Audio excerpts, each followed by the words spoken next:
오늘은 텅 빈 식탁 앞에서 드리는 감사라는 말씀의 제목을 가지고 함께 은혜를 나눌까 합니다. 11월 감사의 계절이 찾아왔습니다. 이 계절이 되면 어느 교회가 그러하듯이 우리 작은빛 교회도 감사를 주제로 하는 시리즈 설교를 나누면 좋겠다라는 그런 생각이 들었습니다.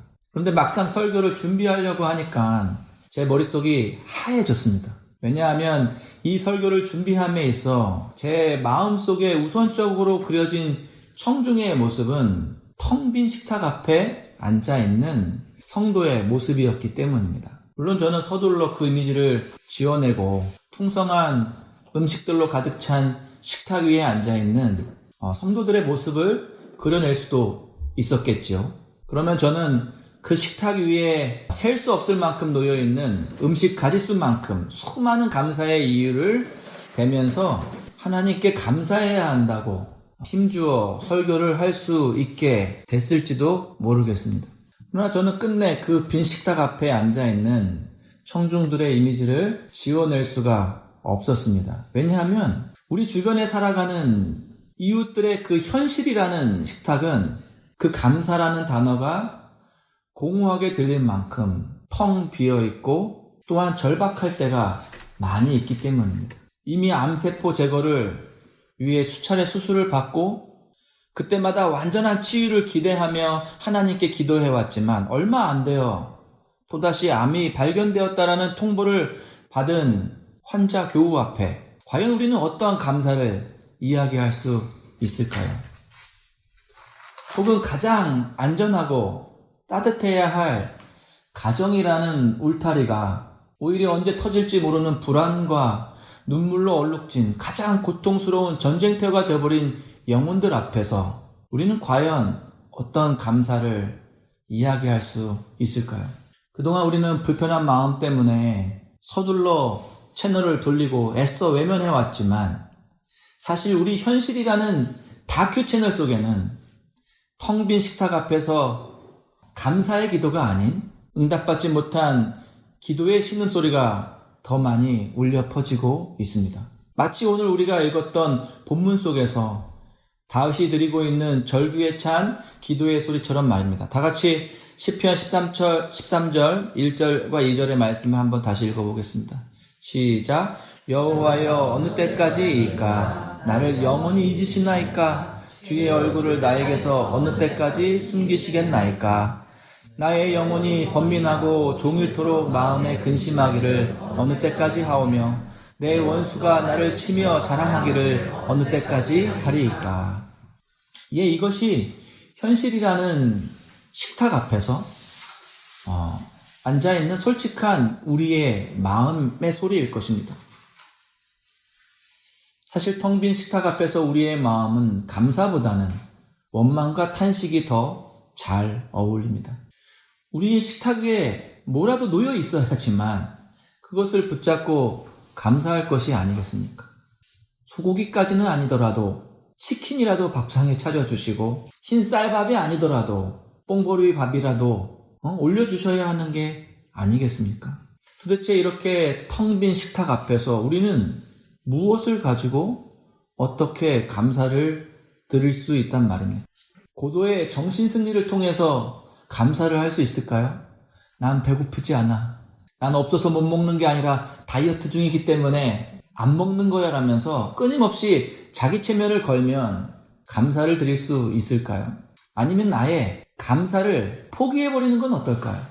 굳이 감사할 것이 없는데 억지로 요란스럽게 감사를 하지 않고 그냥 하나님과 적당히 거리를 유지하면서 신앙생활을 하는 것입니다. 다시 말해 특별히 무언가 하나님께 기대하지도 않고 나 또한 그분께 헌신할 필요도 없는 적당한 그와 같은 비즈니스 관계를 유지하면서 해가는 신앙생활 말입니다.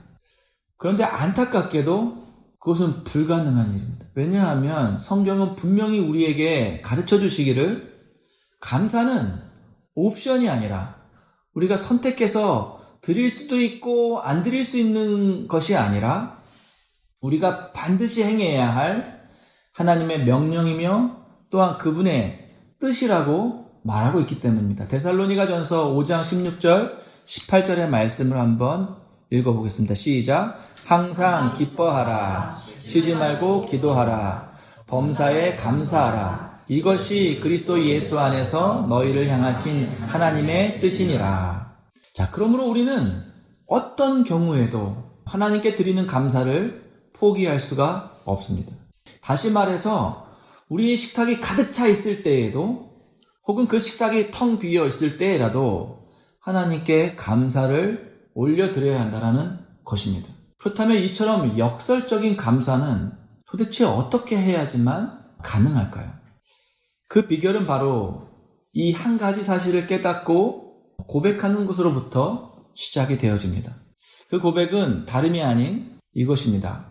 우리의 감사는 우리가 처해 있는 환경에서 나오는 것이 아니라 환경을 다스리시는 하나님의 손길에서 나온다라는 사실을 고백하는 것에서 우리의 감사가 시작될 수 있다는 것입니다. 다시 말해 우리가 감사하는 진정한 까닭은 우리 식탁 위에 다양하고 풍성한 음식이 놓여져 있기 때문이 아니라 우리의 식탁을 차려주시는 이가 바로 우리 하나님이시기 때문이라는 것입니다.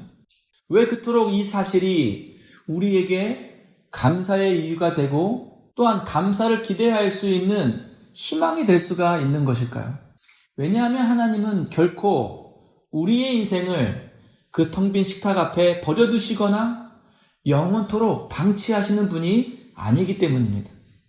다시 말해 비록 지금 우리 앞에 식탁은 텅 비어 있는 것 같고 우리의 영혼이 그분으로부터 버림받은 것 같은 그 궁핍함을 느끼고 있을지 모르지만 지금도 그분은 우리를 그분이 차려놓으신 풍성한 식탁으로 이끌고 계시고 인도하시기 때문에 우리는 그분께 감사를 드릴 수가 있다는 것입니다. 다시 말해 지금 우리는 그분이 이끄시는 목적지에 도달해 있는 것이 아니라 여전히 그 감사가 넘치는 풍성한 식탁 앞으로 인도함 받고 있는 여정 속에 있기 때문이라는 사실입니다.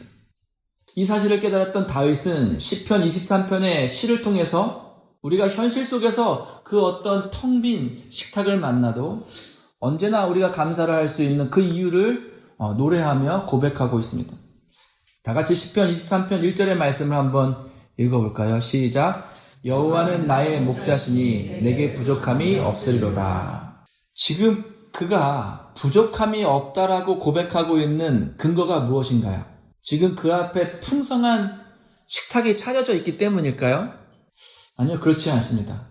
그가 부족함이 없다고 자신 있게 고백할 수 있는 그 까닭은 지금 그 이유는 바로 여호와가 그의 목자이시기 때문입니다.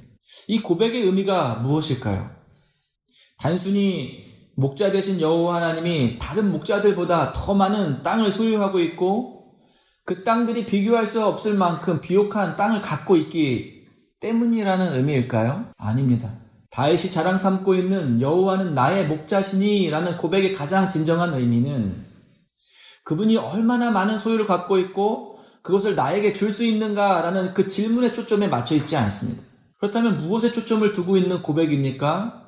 그것은 바로 그 목자 되신 여호와 하나님이 나에게 얼마나 선하신 분이신가, 우리의 인생의 목자 되어주신 여호와 하나님이 얼마나 신실하고 믿을 수 있는 분인가라는 바로 그 사실에 초점을 두고 있고 그 질문에 대한 궁극적이고 확신에 찬 고백으로서 여호와는 나의 목자시니 내게 부족함이 없으리로다라는 고백을 하고 있는 것입니다. 다윗은 어떻게 이러한 확신의 고백을 할 수 있었을까요? 그것은 그동안 하나님의 인도함을 따라 그가 함께 걷고 함께 걸으며 그 목자 되신 여호와 하나님에 대하여 다음과 같은 사실을 깨달아 왔기 때문입니다. 다 같이 시편 23편 2절부터 3절의 말씀을 읽어보겠습니다. 시작. 그가 나를 푸른 풀밭에 누이시며 쉴만한 물가로 인도하시는도다. 내 영혼을 소생시키시고 자기의 이름을 위하여 의의 길로 인도하시는도다. 이 고백은 목자 되신 여호와 하나님의 수없이 많은 인도함을 받았던 다윗이 하나님을 향하여 올려드리는 최종적이고 또한 마침표와 같은 고백이라고 할 수 있습니다. 처음 목자 되신 여호와 하나님을 따를 때는 의심과 두려움을 완전히 떨쳐내기 어려웠을지도 모르겠습니다. 왜냐하면 그분의 인도를 받는 여정 속에는 항상 푸른 풀밭과 맑은 시내의 물가만 있었던 것이 아니기 때문입니다. 때로는 그 여정 가운데 그 주님과 함께 걸어가는 여정이었지만 그 여정 속에서 사망의 음침한 골짜기가 나타나기도 했고요. 또한 풀 한 폭이 없는 텅 빈 식탁과 같은 광야 언덕길을 힘겹게 올라가야 할 때도 있었습니다. 그러나 어둡고 거친 그 길 속에서 그가 경험했던 것은 두려움이나 불안이 아니라 오히려 목자 되신 여호와 하나님의 신실하신 보호하심과 또한 깊은 평안이었습니다. 앞이 보이지 않는 음침한 골짜기를 지날 때에 발을 헛디뎌 위험에 처하거나 무리에서 이탈하여 길을 잃었을 때도 그분은 어김없이 그들을 찾아내셨고 그분의 지팡이로 그들을 끌어올려 주셨습니다. 악한 이리떼가 달려들면서 우리를 공격할 때도 그 목자 되신 여호와 하나님은 물러섬 없이 우리를 대신하여 싸워주셨고 한치의 실수도 없이 모든 양떼를 지켜내셨습니다. 그리고 그분이 인도하시는 모든 길의 끝에는 언제나 푸른 초장과 쉴만한 물가가 기다리고 있었고 그들은 그곳에서 참된 안식을 얻을 수가 있었습니다. 이것이 다윗이 평생 동안 하나님과 동행하면서 느끼고 깨달았던 결론이라고 할 수가 있는 것이죠.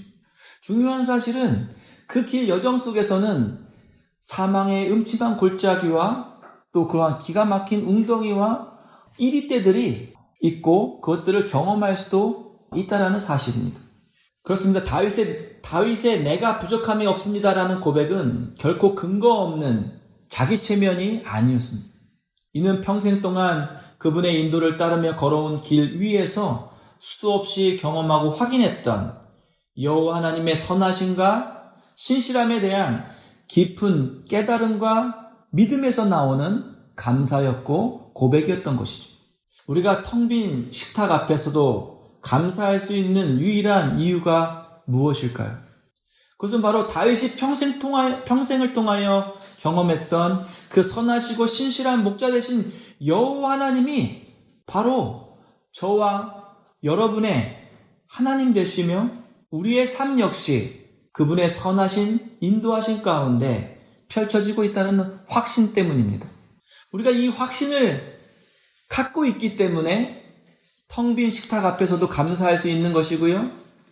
이 확신이 있어야지만 우리가 그 어떤 현실이라는 식탁 앞을 마주하게 될 때라도 우리의 감사를 하나님께 올려드릴 수가 있는 것입니다.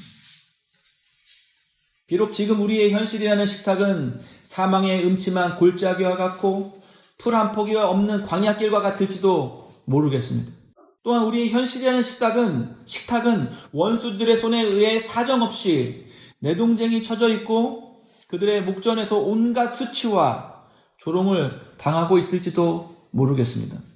그러나 그와 같은 상황 속에서도 우리가 낙심하지 않고 하나님을 소망하며 그분께 끝까지 감사할 수 있는 까닭은 결코 이곳은 결코 그분이 우리를 이끌고자 하시는 최종 목적지가 아니기 때문입니다. 우리는 결코 낙심 가운데 이곳에 머물러 있으면 안 됩니다. 그분은 여전히 우리를 이끄시며 앞으로 나아가고 계시며 또한 우리를 그 푸른 초장으로 인도하고 계십니다. 그러므로 우리는 잠시 지나가는 이 길목 가운데서 우리 인생의 의미를 평가하거나 우리 목자 되신 여호와 하나님의 신실하심을 의심하면은 안 됩니다.